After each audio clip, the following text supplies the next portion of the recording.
Yes, my name's Simon Brookes, and I'm interested in the installation of public access defibrillators, and as many as possible as I can around Bristol. This was one of them at the Sandringham. We're now raising money for number 17, having just installed number 16 on Gloucester Road at Bristol Prison.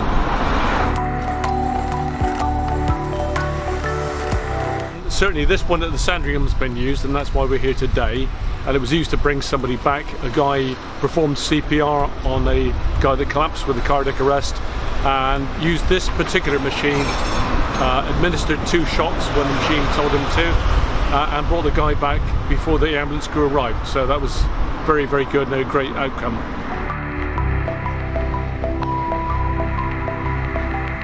I don't intend to stop anytime soon.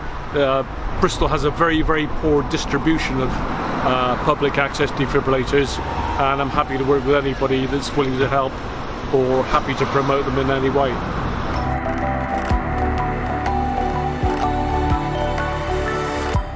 The answer is one of those things where people look at the difficulties first and don't think, okay, there'll be a difficulty but we'll overcome it.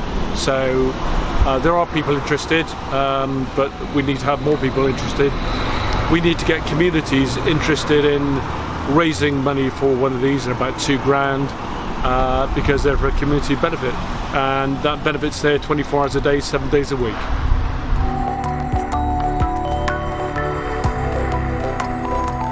So it's called the chain of survival, early recognitions of the sign of a cardiac arrest.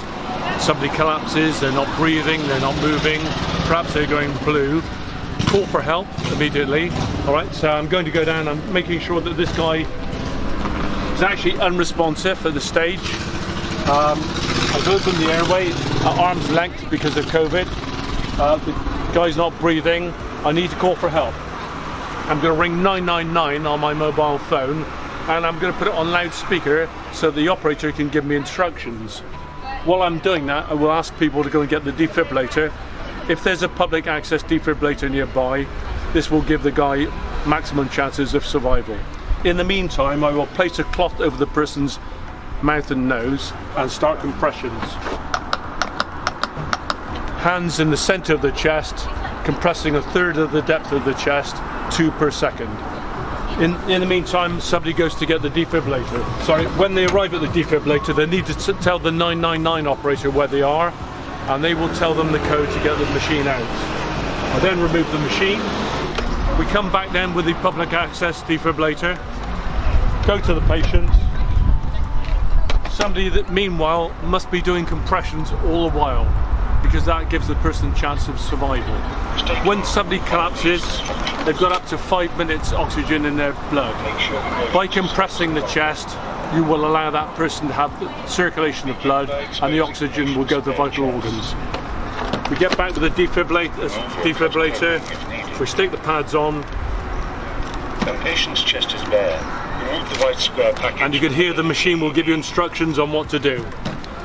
The shock will go across the heart. In the meantime, we carry on doing compressions, and the machine will tell us whether it wants to analyse the rhythm and to stop compressions and move away. When it does that, we stop, analyses the rhythm. It will either tell us the shock or carry on with CPR.